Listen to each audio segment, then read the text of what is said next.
Yo guys, what is going on? I'm back to another video now.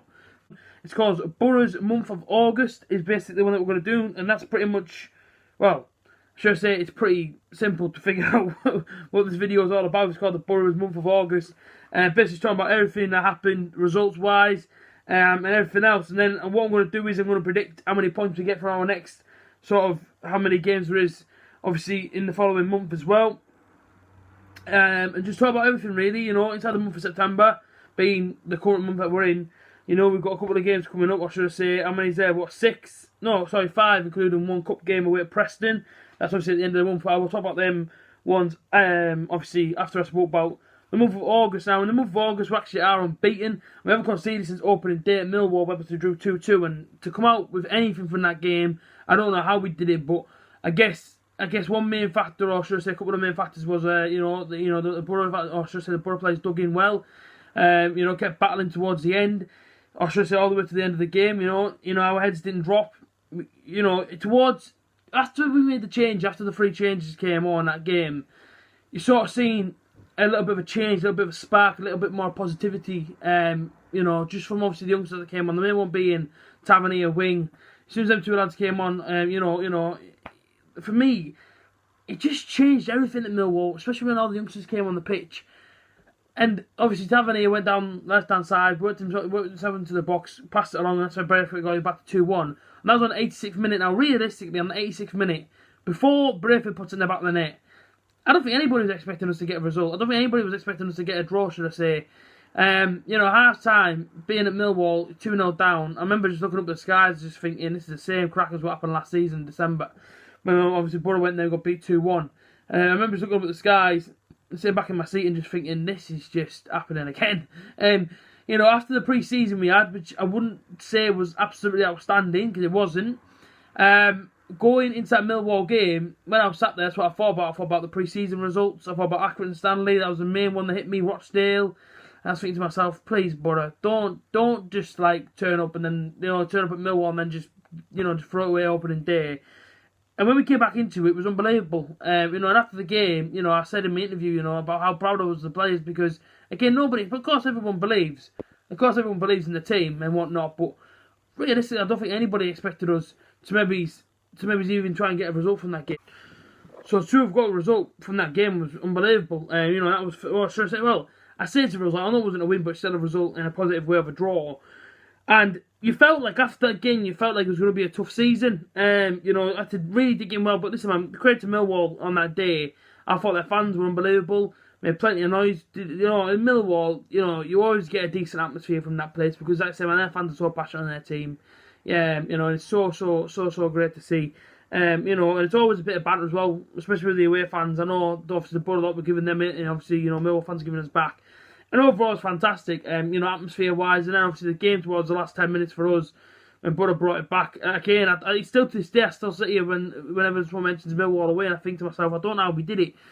But I guess you just gotta, you've got to look at it and just say, credit to the players, credit to the manager. Everybody kept going. Borough fans kept on singing. And everyone helped each other to get a point that day. And going away to London when you're 2-0 down at half time, you do think to yourself, this could be a long day, but Borough went and got the draw, and it was happy days. We then went into our second game of the season, Sheffield United at home, and going into this one again, you thought because last season we played the second game of the season, just like we did here, obviously this season.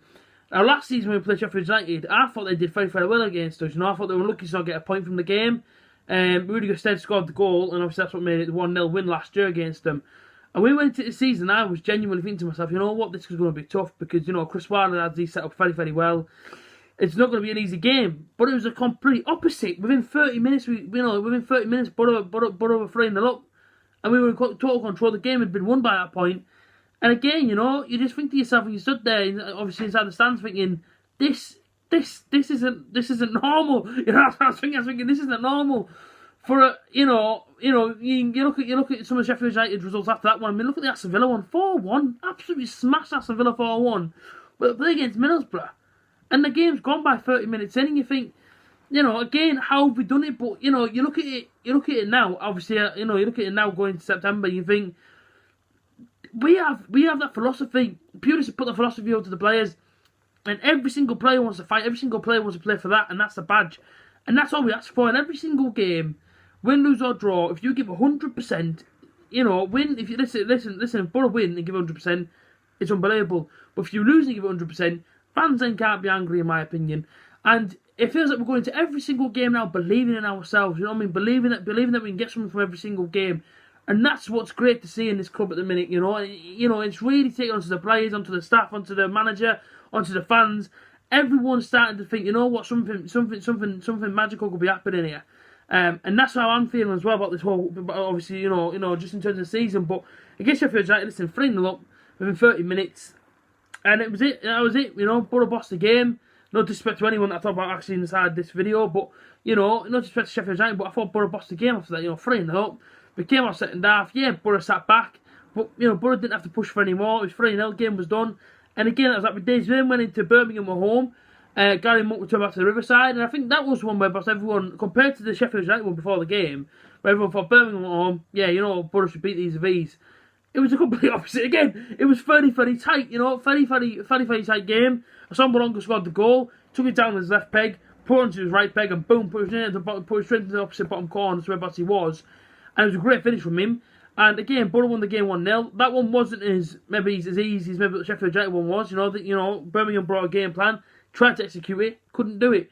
And again, that was because of Boro's defensive display. You see, and even against Leeds, how good we are defensively right now. We are solid. And I touched it on the third half. I mean, I should have said I touched it on the Monday night show. Should I say? On obviously Boro Fan TV's YouTube channel on Monday night. And I said, I said about our defence and how solid we actually are at the minute, because, you're seeing it against the likes of West Brom, again seeing it against Leeds, but against Leeds just have a little bit of luck, maybe he's down our flanks, but I look at in particular against West Brom, that when they had the ball and they were booting the ball over the top trying to get in behind the defenders, it was never happening. Randolph was getting every single time, and in the end they were getting frustrated. Against Leeds you've seen a few of their players get frustrated because you try and go through the middle where you've got Ayala, Flint and Fry, should I say. And if you try and drive at them lads, very rarely are you going to get past our back line. Shot and French, yeah, okay, maybe now and then you might do. And I mean, I said it again, I said one time I counted against Leeds, from where I've seen it. From where the ball went over the top to where Ryan Shotton was, and it went straight to the Leeds United man, and he managed to get across him because Ryan Shotton wasn't tight enough. But after that, he couldn't get through him. And I just think our defensive season is so solid. And, it even goes onto the whole team because, Adam Clayton, midfielder, Johnny Elson, midfielder, them two there are solid. And that partnership almost reminds me of the whole Ledbetter, Clayton, the season that Boro went to the playoff final. That's how I see it. Them two, and everyone was saying that them two are unbelievable, them two, best partnership in the championship. I ain't saying Johnny Elson and Adam Clayton are just so nobody gets on me, but I'm saying them two there is, it's working. It's working, and it's great to see because them two are both on the same wavelength. Seeing off the same hymn sheet, and it's great. And like I say, I think just this season, I just look at the Boro team, and yeah, okay, it might only be a month, and then who knows, for Boro after this international break, it might all go downhill. I'm not saying it won't be, but as a fan's opinion on his own football club, I'm just thinking things are happening now, and it's really great to see because I'm almost going to every single game now, whereas I'm not so much worried about the opposition because I know what Boro can do. Do you know what I mean? I've seen it 8 games, unbeaten, haven't conceded since Millwall. And I've seen what Boro can do, and that's what's giving me confidence. Going to the next one, Notts County in the Carabao Cup. That one was a lot of kids that got played. Pretty much all our bench players and all our kids got played. Good run out for them. You know what I mean? In terms, say if you were a neutral in that game, you would have loved it because this was 3-3. Boro won 4-3 on penalties. Again, it wasn't as easy what it sounds, although I doubt it sounds even easy. But 3-3, Notts County came down here of League 2, bottom of League 2, should I say. And you know what? They gave us a great game. They really, really did. You know what I mean? They were excellent that night, Notts County. And again, they might have been unlucky themselves to go away with the win. Penalties, I think they missed 2. Boro scored all 4. Boro went through. Happy days, 4-3 on penalties. No, not much to really say on that one, to be honest with you, apart from, it was good to see Fletcher get a couple of goals. John Stead came back to the Riverside, and no matter who he plays for, he always scores against the Boro, and he did that night. And like I say, unlucky to Notts County that night, but of course, Boro now go through into the third round to play Preston North End at the end of the month of September. The next one was Bristol City. Again, one that I went into thinking it's just going to be another one of them games. It's going to be another tough game. And I did, honestly, that's how I thought about it. I thought this is not going to be simple. This is not going to be an easy game. This is going to be really tough. Because again, last season, when we played, it's kind of like, last season compared to this season, there's a massive change in results and everything else in the way we're playing because, as I mentioned, Millwall battered us. Sheffield United gave us a great game. Bristol City battered us and beat us last season. And and that's just the way. I mean, look at Leeds. Leeds again. Leeds that season. I hate to say it, but last season when we played at Ellen Road, we hadn't got a sniff. You know what I mean? But Borough hadn't got a look in. But compared to this season, it was 0-0. And I thought Borough held their own. I thought Borough did very, very well. But I'll touch on that game in just a second. Bristol City away. Before the game, I was saying this is probably Borough's biggest game of the season. But then obviously the next two were West Brom and Leeds. So them two mattered just as much as this one did. Then being sort of outside the stadium thinking, okay, Borough going to be in for a tough afternoon here. The first 10 minutes, yeah, Bristol City looked very, very good. Bristol City looked very, very dangerous. They were getting down the left and right hand sides, putting balls in the box, and they looked good. And at one point you thought, you know what, if these go 1-0 up here, Borough might struggle. They didn't. Randolph kicked the free kick into the box. He dropped the breakthrough. We scored one, and after we got that 1-goal lead, we just looked comfortable. We just looked comfortable, and yeah, Bristol City tried to attack us a bit more, but as soon as Brett Sambolonga scored the second one from a downing cross, it was 2-0 within the first half. And once again, it was easy. Went in at half time. Borough fans were kicking back in the chairs. Second half started, and there was no real worries there. Borough won the game 2-0. We come out of that one thinking, you know what I mean? We just made Bristol City look average compared to last season, where they absolutely battered us. Then went against West Brom. West Brom again. They got relegated last season, but for me, I think they've still got half decent Premier League players in there. I mean, look at half their team. They could probably walk into the maybe the bottom, maybe 15 sort of Premier League teams. Or 15 players in Premier League. Any team below then, I reckon any West Brom player near enough could walk into any of their sides. And we did them 1-0. And again, it's very, very tight. Ayala, pretty much in the last couple of minutes, took it off the chest. Apparently it's a handball. It is what it is, you know what I mean? It's 3 points in the end, so I don't care how these goals go in. You could say Borough got a bit of luck. Say whatever you want. Borough won the game. Borough stayed unbeaten after that night. It was a very, very hard game, I'm not going to lie. They gave us a good game, West Brom. And like I say, Ayala popped up and scored the winner. Rochdale, again, Borough did them 2-1, but again, it wasn't an easy game, but it was all our kids, was our under-23s. They should have maybe had a couple of penalties. Borough should have had maybe a couple of decisions that didn't go our way as well.